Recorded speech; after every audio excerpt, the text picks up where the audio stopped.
So I had a couple of requests to show how I am sewing my hexagon flower quilt together. So the layout of this quilt is definitely different than the Mama's Flower Garden that you've probably seen.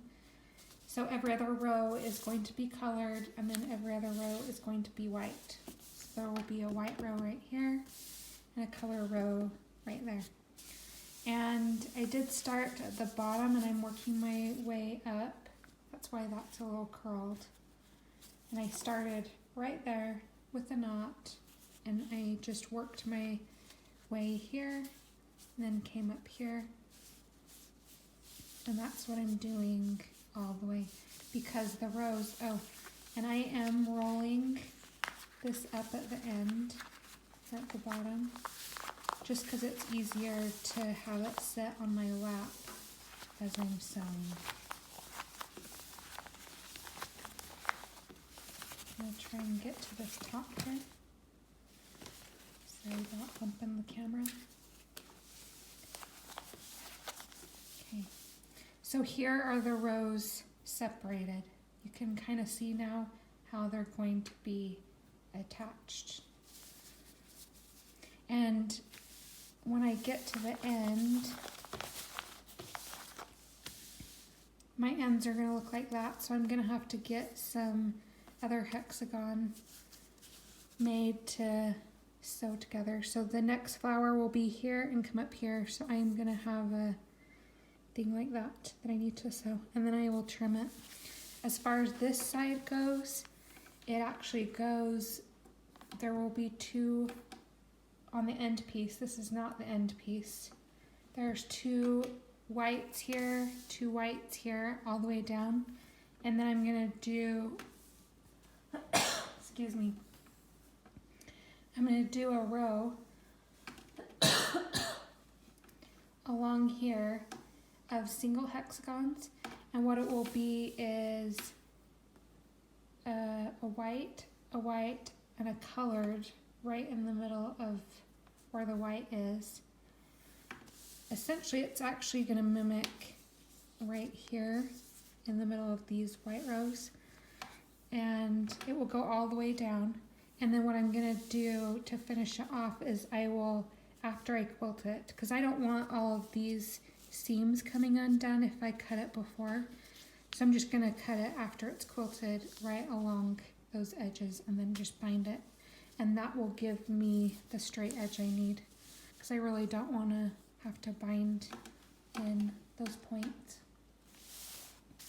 So I'm going to unroll this back to the spot where I'm sewing.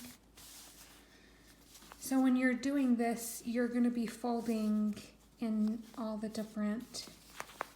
So I just finished sewing that one together, right like that, and the one before was folded down like that. So as you can see, I'm just going to be folding as I go. It's really not hard, and some of them are a little more tricky to hold maybe, but it's not hard. It's just, you just have to learn how to hold it best for you. So I still have my thread attached. If I were starting, I would start in the very, actually like to go in the very corner just to secure the corners a little bit better. So you go in the very, very tip. If you go in too far or down too far, you're gonna see your stitches.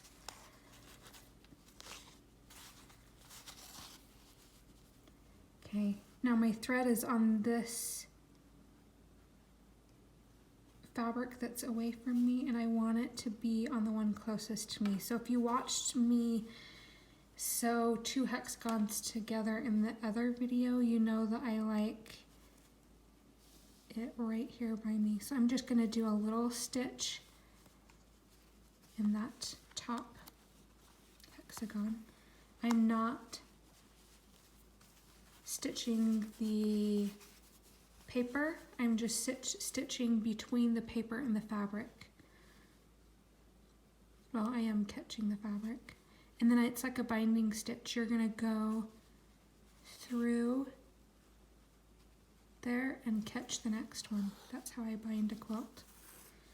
And I actually, when I bind a quilt, I turn the entire quilt upside down instead of just holding or pulling it back.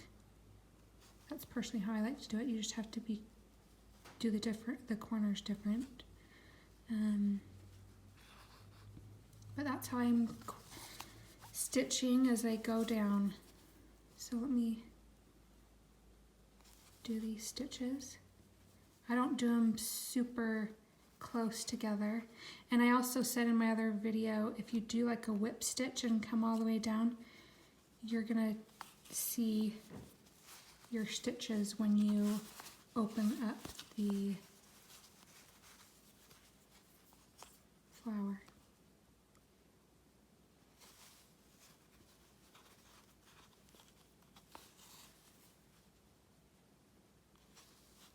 You don't want to pull too tight with this thread or you can break it, or pull too tight on the needle because I've definitely broke some of those. These needles are nice because you don't want something that's big trying to go through this fabric.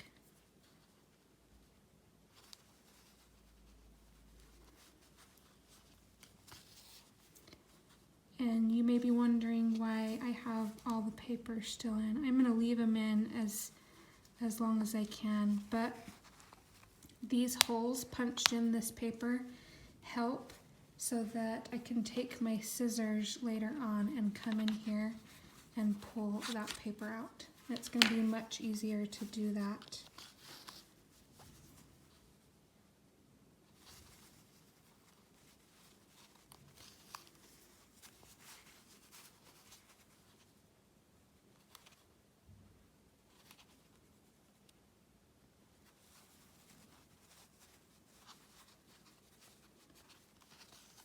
So I'm just getting right along the edge there. I get to a corner, and sometimes if they don't match up, I just move over a little like that. And then stitch in the corner the best I can. Or you can even go to the end like that. That's actually sometimes easier. And then come back and get your stitch in the top one. But do go right in the edge. Okay, I don't need to tie any more knots there because I am gonna keep going. So now I just fold it like this, and I'm gonna keep sewing. And I'm gonna keep going all the way down, just doing that same thing. When I get to this point, that I'm gonna fold and go to that. Kind of hard because I just put the needle in there. Anyway, you can kind of get the idea. You will then fold this down like that, and then you will fold this one down like this. So really this top one is moving all around. So that's how I sew my hexagon quilt together. Hopefully that was helpful. Let me know if you have any questions. And really this is such a fun project to do. So you're just folding along as you go. It's not really super hard. The stitch is the same from sewing the hexagons together to sewing the quilt together. So let me know if you have any questions. Thanks for watching.